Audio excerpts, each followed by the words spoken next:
विरोधकांनी fake narrative पसरवून निवडणूक लढवली। फेक नरेटिव्ह खोडण्यासाठी एकत्र असणं गरजेचं आहे। मंत्री उदय सामंतांनी विधान केलंय। लवकरच तिकीट वाटप करून उमेदवारांना वेळ दिला जाईल। समन्वय साधला तर पुढचा काळ चांगला असल्याचं देखील मंत्री उदय सामंत यांनी म्हटलंय।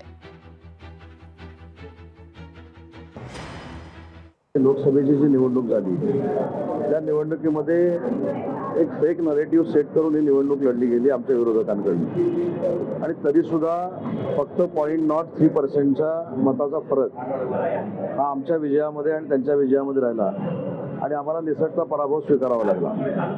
जर महाराष्ट्रामध्ये आमच्या सगळ्या पदाधिकाऱ्यांमध्ये समन्वय असेल, आणलेल्या योजना आम्ही जर लोकांपर्यंत पोहोचवू शकलो तर मला असं वाटतं की फार मोठ्या मताधिक्यानं आमचे उमेदवार निवडून येतील।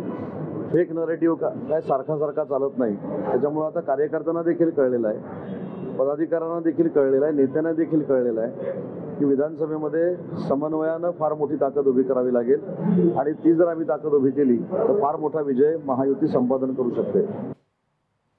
तर मंत्री उदय सामंत यांनी हे वक्तव्य केलेलं आहे। लवकरच तिकीट वाटप करून उमेदवारांना वेळ दिला जाईल असं देखील मंत्री उदय सामंत यांनी म्हटलंय।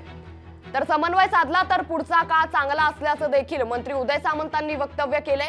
लवकरच तिकीट वाटप केलं जाईल आणि उमेदवारांना वेळ दिला जाईल असं देखील वक्तव्य मंत्री उदय सामंत यांनी केलंय। तर फेक नरेटिव्ह खोडण्यासाठी एकत्र असणं गरजेचं आहे।